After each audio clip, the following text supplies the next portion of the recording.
Shalom Bapak Ibu yang dikasih oleh Tuhan, kita kembali berjumpa dalam renungan kita sehat kita kuat. Salam damai sejahtera buat kita semuanya. Haleluya.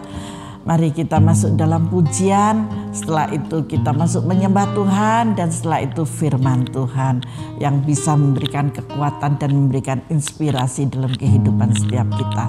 Amin. Mari kita masuk dalam pujian ini. Hanya Engkau Tuhan.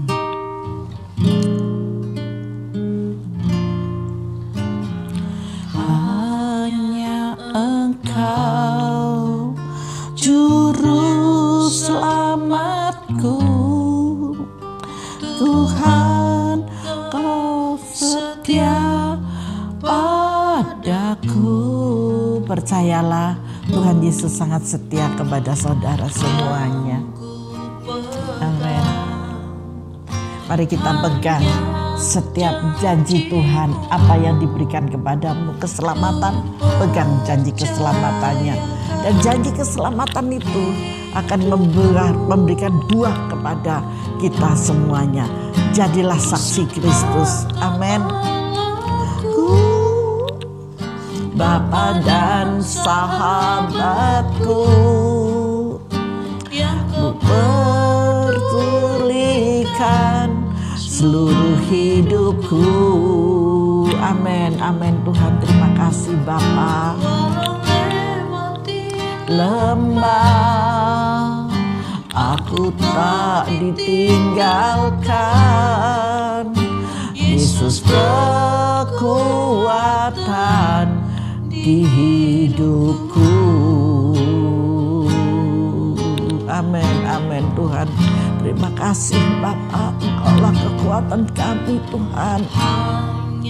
Hanya Engkaulah Tuhan, Sang Juru Selamat kami, yang menyelamatkan dalam kehidupan kami, yang menyelamatkan di dalam setiap kami Bapa.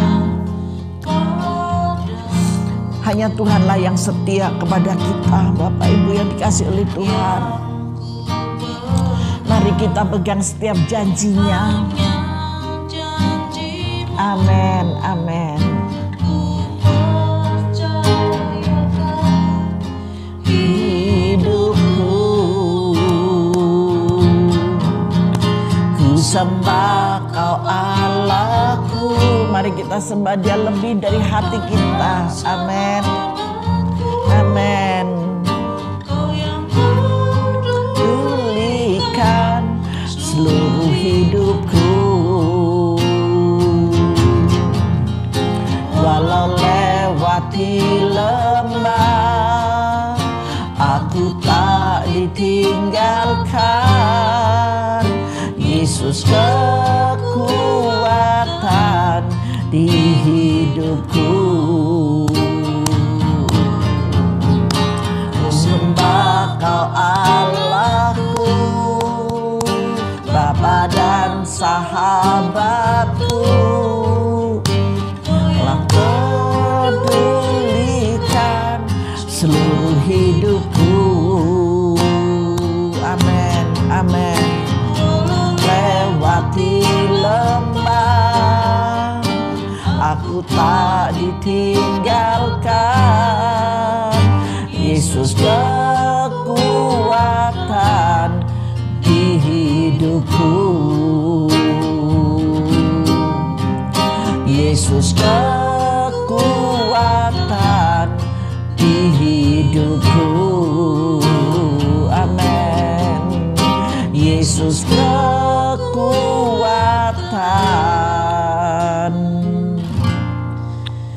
di hidupku.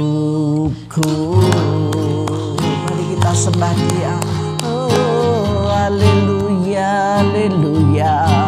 Engkaulah Tuhan yang menjadi kekuatan dalam hidup kami. Engkaulah Bapa segalanya dalam kami. Haleluya.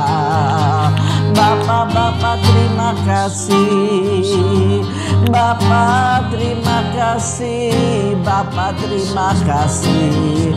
Ajar kami ya Bapa, ajar kami terus mengerti akan rencana dan kehendak-Mu. Ajar kami peka terus Bapa untuk mendengarkan suara-Mu. Haleluya, haleluya.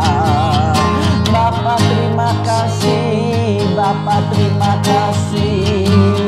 Bapa terima kasih. Haleluya. Engkau yang istimewa buat kami. Engkau yang senantiasa mendidik kami, Engkau yang selalu ajarkan kami ya Tuhan. Haleluya, haleluya, haleluya. Bapa terima kasih. Bapa terima kasih. Haleluya, haleluya.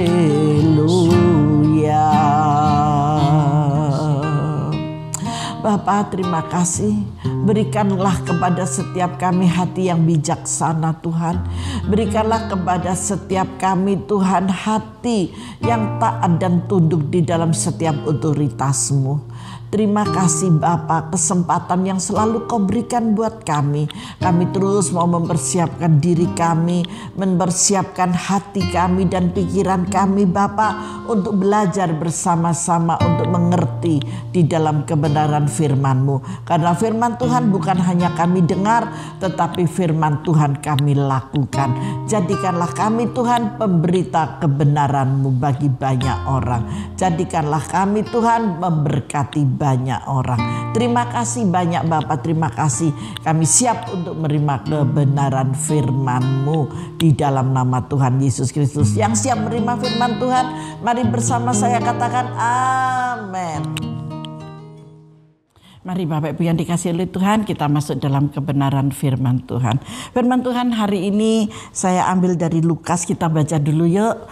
Dari Lukas 19, kita baca di ayat yang ke-29 sampai ayat yang ke-40 saja. Tetapi kalau Bapak Ibu Saudara menyelesaikan satu perikop, monggo silakan.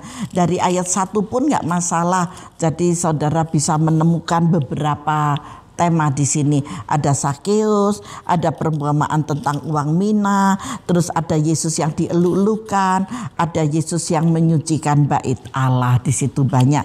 Jadi nanti Bapak Ibu bisa belajar melalui firman Tuhan ini. Tapi hari ini saya akan mengajak Bapak Ibu semuanya yang Uti, yang diajak oleh cucunya untuk mengikuti ibadah online ini dalam renungan Kita Sehat Kita Kuat. Ayo kita juga tetap menjadi saksi kemuliaannya. Amin. Haleluya. Mari kita masuk di ayat yang ke-29. 19 Lukas ya, Bapak Lukas. Ada yang Bapak Lukas? Shalom Bapak Lukas. Diberkati, sehat selalu ya. Mas Lukas, adik Lukas, cucu Lukas gitu ya. Haleluya. Mari kita baca di ayat yang ke-29. Di situ dalam perikopnya dikatakan Yesus dieluk-elukan di Yerusalem. Ayat 29, ketika ia telah dekat Betfage dan Betania yang terletak di gunung yang bernama Bukit Zaitun, Yesus menyuruh 2 orang muridnya dengan pesan, pergilah ke kampung yang di depanmu itu. Jadi diberi pesan untuk pergi ke kampung yang di depannya. Pada waktu kamu masuk di situ, kamu akan mendapati seekor keledai muda tertambat, yang belum pernah ditunggangi orang. Lepaskanlah keledai itu dan bawalah kemari. Jadi yang benar-benar masih belum disentuh oleh orang, yang belum dinaikin oleh orang. Dan jika orang bertanya kepadamu, mengapa kamu melepaskannya? Jawablah, Tuhan mengajari, jawablah begini, Tuhan memerlukannya. Saudara memerlukan sesuatu, berkatalah kepada Tuhan dan Tuhan akan sediakan untukmu. Amin. Gak usah takut ya, gak usah putus asa, gak usah nangis saja kalau dalam masalah, tapi ada jalan keluar. Lanjut. Lalu pergilah mereka yang disuruh itu, dan mereka mendapati segala sesuatu seperti yang telah dikatakan Yesus. Ketika mereka melepaskan keledai itu, berkatalah orang empunya keledai itu. Jadi keledai itu bukan keledai yang terdampar, tetapi ada pemiliknya, dan pemiliknya tahu. Ini yuk kita baca, pemiliknya tahu. Ketika mereka melepaskan keledai itu, berkatalah orang yang empunya keledai itu, mengapa kamu melepaskan keledai itu? Berarti perkataan Yesus tadi terjadi. Maka dari itu saudara, kalau mengalami sesuatu itu Tuhan tahu, dan kalau saudara meminta sesuatu dan Tuhan berikan, itu pasti terjadi. Amin. Janji Tuhan ya dan amin. Karena Tuhan itu mengasihi kita semua, dan Dia sangat-sangat memahami apa yang ada pada saudara. Di sini tahu tadi, jikalau di ayat 31, dan jika ada orang bertanya kepadamu, mengapa kamu melepaskannya? Nah, di ayat yang ke-33b mengatakan, mengapa kamu melepaskan keledai itu? Betul ya? Dua. Yang satu, Tuhan memberi tahu sebelum terjadi dan benar-benar terjadi. Faham dari ayat yang saya sampaikan ini? Jadi saudara harus tetap memiliki iman yang percaya. Jangan dikit-dikit putus asa. Jangan dikit-dikit lari ke sana ke sini bingung karpe dewe. Sudah zaman pandemi, saudara pergi orang pinter. Aduh, nanti tambah bahaya. Mending masuk kamar, tutup pintu, berlutut, tutup mata, melipat tangan, terus berdoa. Lanjut firman Tuhan.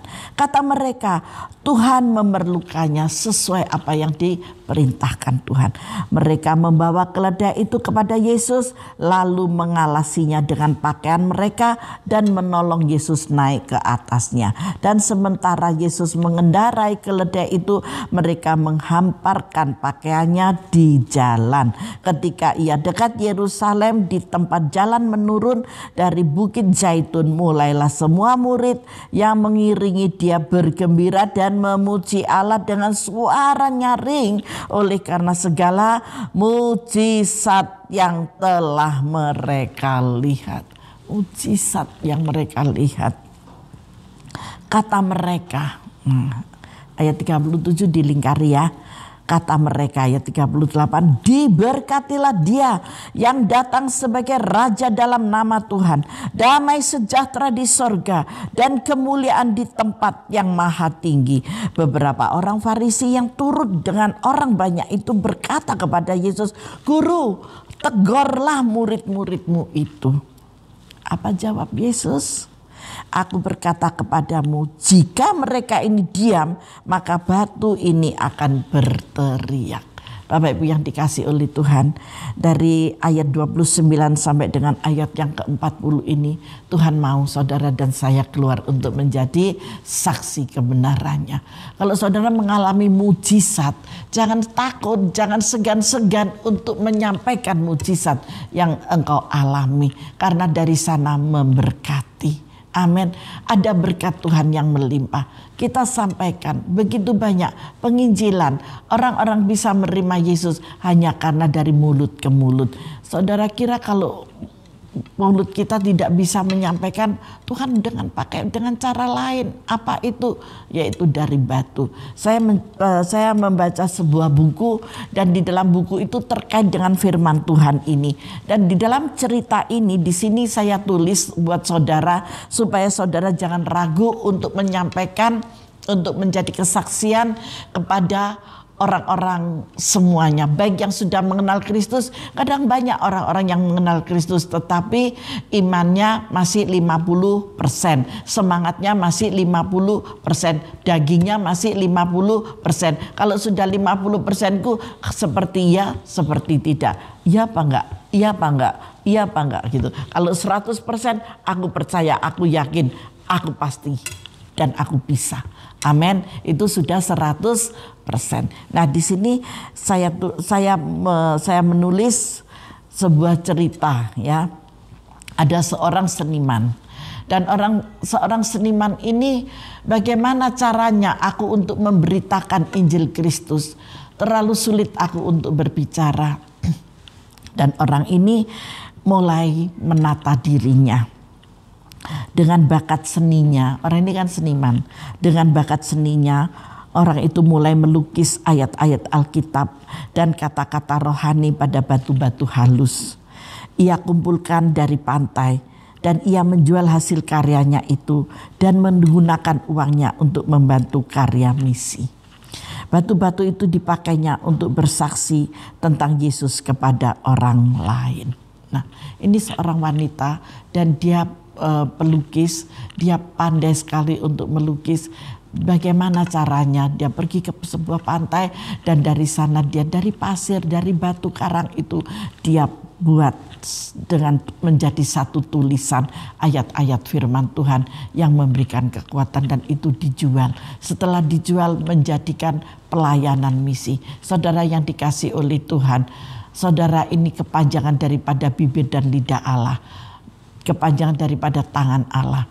Maka dari itu saya mengajak kepada Bapak Ibu saudara semuanya yang saudara memiliki kesaksian hidup, memiliki pengalaman hidup bersama Tuhan. Mari jangan ragu-ragu untuk menyampaikan apa yang pernah engkau alami. Seperti apa yang tertulis di dalam firman Tuhan di ayat yang ke-37 ini, ketika ia dekat Yerusalem, ketika Yesus dekat Yerusalem di tempat jalan menurun dari Bukit Zaitun, mulailah semua murid yang mengiringi dia bergembira. Orang bergembira pasti ada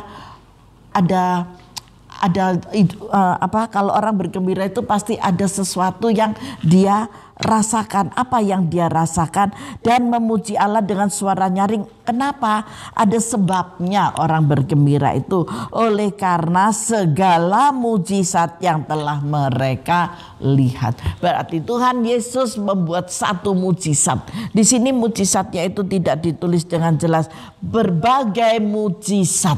Jadi Tuhan Yesus mengerjakan semua mujizat. Apa yang tidak pernah terjadi itu terjadi. Ketika saudara mengalami suatu mujizat, misalkan anak saudara sembuh, itu adalah mujizat. Misalkan saudara nggak punya uang, tiba-tiba dikasih orang uang, itu mujizat. Saudara sudah tidak punya beras, rasanya nggak ada lagi yang dimakan, tiba-tiba ada orang yang membawa beras, itu adalah mujizat. Bukan cuma beras, bahkan sampai kepada lauk pauk, itu adalah mujizat. Dan itu mereka alami. Amin. Mujizat itu berbagai hal. Baik dari makanan, baik dari pakaian, baik dari keuangan, baik dari pekerjaan, baik dari keberhasilan studi, itu adalah mujizat. Yang tadinya anakku ini dulu sukar sekali untuk menerima pelajaran yang sulit-sulit. Pelajaran zaman sekarang sulitnya minta ampun, sukarnya minta ampun gitu ya. Seandainya seperti itu. Tiba-tiba nilainya 100. Melalui online sekalipun sekolah lewat online 100, mendapatkan nilai yang tinggi, semua bisa dikerjakan dengan mudah, dapat jawaban, itu adalah mujizat. Amin. Ketika kita mengalami itu, sesuatu yang besar yang tiada bisa menandinginya, menjadi gembira yang luar biasa, sehingga orang ini mengeluh-elukan nama Tuhan. Dan orang-orang Farisi mengatakan, Guru, tegurlah murid-muridmu itu, jangan bersuka cita. Orang-orang Farisi tidak mengalami mujizat Tuhan.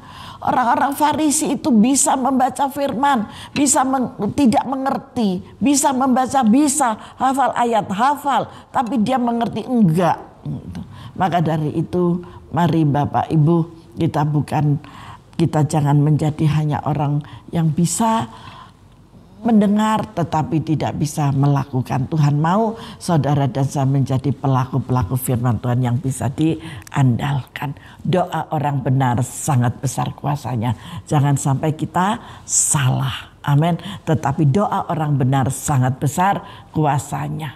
Bila dengan yakin didoakan maka mujizat itu terjadi. Tuhan Yesus berkata, kalau ada keledai yang masih belum ditunggangi, masih virgin ya, masih perawan gitu ya, bawa kepadaku gitu. Dan dibawalah keledai ini.